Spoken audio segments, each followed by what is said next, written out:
इसलिए गले में रुद्राक्ष की एक मन का अगर रुद्राक्ष का आपके गले में है, शिव कृपा आपके ऊपर। शिव एक तुलसी की माला भी अगर आप गले में पहने हो तो मेरे नारायण की कृपा आप पर है। धारण करो।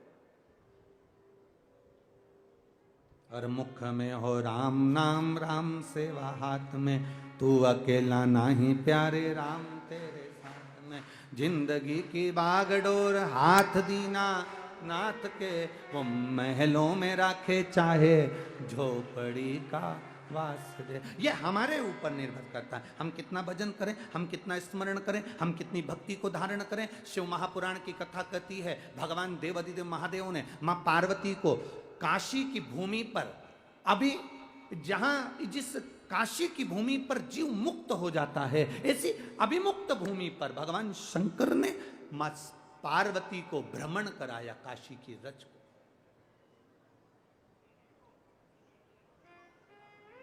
काशी की रज को भ्रमण करा रहे हैं महादेव।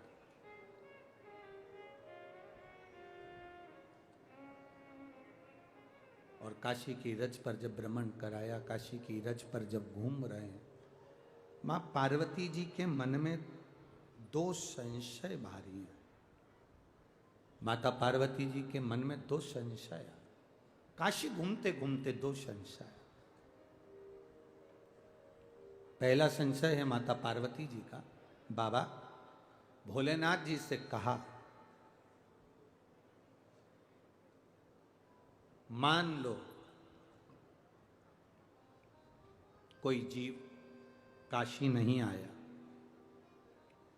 मान लो कोई जीव ने शंकर भगवान का भजन, राम का भजन, भगवान कृष्ण का भजन नहीं करा। पार्वती जी कह रही हैं, ना तो कोई तीर्थ गया, ना किसी ने भजन किया, ना कोई काशी आया, ना कोई उज्जैनी गया, उसके बाद भी संसार में रहने वाला जीव अगर कैलाश धाम उसके मरने के बाद आपके चरणों में अगर आना चाहता है, तो वो ना काशी गया, ना तीर्थ गया, ना कभी उसने भजन किया, ना कभी कीर्तन किया, और वो जीव मरने के बाद आपके चरणों में अगर आना चाहता हो तो उसको क्या करना चाहिए? शंकर भगवान कहते हैं, पार्वती तुम्हारा ये संवाद, तुम्हारा ये प्रश्न अच्छा है, तुमने बहुत अच्छा प्रश्न किया। अगर कोई तीर्थ ना गया हो, अगर कोई भजन भी ना किया हो, अगर कोई भूलवश काशी भी ना गया हो, शिव महापुराण की कथा कहती है, सुनो पार्वती,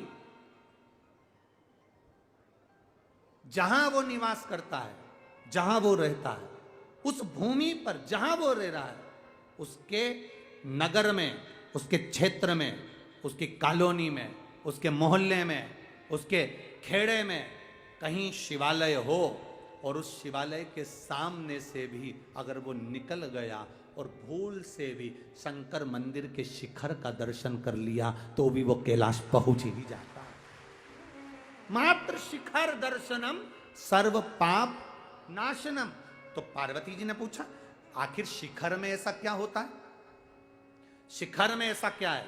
आप तो मंदिर के अंदर हो, शिखर में ऐसा क्या है कि शंकर भगवान शिखर के दर्शन से भी कैलाश का वास दे देते हैं? शिखर में ऐसा क्या है?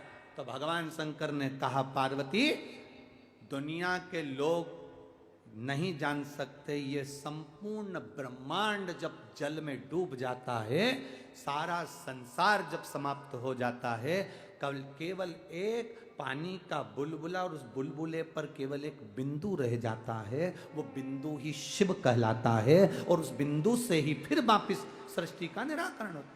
ये ब्रह्म कुमारी आश्रम के अंतर्गत आप कभी जाएं तो वो दीदियां आपको बताएंगी, ब्रह्म कुमारी आश्रम के अंतर्गत वो बहनें बताएंगी कि एक बिंदु से सारा संसार है। वो बिंदु कौन? वो बिंदु है मेरा देव अधिदेव महादेव, वो बिंदु है मेरा शिव, उससे सारा संसार फैला हुआ है, सारा संसार।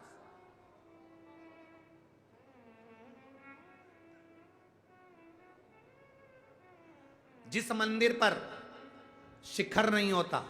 जिस मंदिर, शिखर से मतलब जानते हो ना आप? बोलो बोलो जम के। शिखर का मतलब होता है वो एक पीतल का, तांबे का एक ऊपर कलश चढ़ा होता है। देखा है आप लोगों ने? बोलो जम के बोलो। दुनिया के लोग भले कुछ भी कह दें कि हम सनातन धर्म को नहीं मानते, दुनिया के लोग भले कुछ भी कहते हैं कि हम हिंदू धर्म को नहीं मानते, सनातन धर्म को नहीं मानते, पर ऐसा कोई धर्म नहीं जिस धर्म में उनके शिखर पर भी वो तांबे का और पीतल का कलश ना हो। वो मेरे शिव की निशानी है, वो मेरे शंकर की निशानी है। प्रत्येक धर्म में, किसी भी धर्म में चले जाओ, हर धर्म के अंतर्गत उनके शिखर पर एक तांबे का कलश, पीतल का कलश होगा। शिव महापुराण में शंकर भगवान माता पार्वती को उस काशी की पावन धरा पर वर्णन करते हुए कह रहे हैं, पार्वती दुनिया के लोग मुझे मंदिर के अंदर चाहते हैं कि मैं मंदिर के अंदर हूं, ऊपर जो तांबे का शिवलिंग की आकृति का जो छोटा सा शिखर मंदिर के ऊपर शिखर पर चढ़ा होता है, पार्वती वो मेरा प्रतिबिंब, मेरा स्वरूप होता है। चाहे वो कोई भी धर्म हो, कोई धर्म हो, किसी भी धर्म में चले जाओ, हर धर्म के अंतर्गत उनके ऊपर पीतल का, तांबे का कलश मिलेगा। वो कलश मेरा शिव है। अब तुम दुनिया का अस्तित्व मिटा दो, कलश को कैसे मिटाओगे?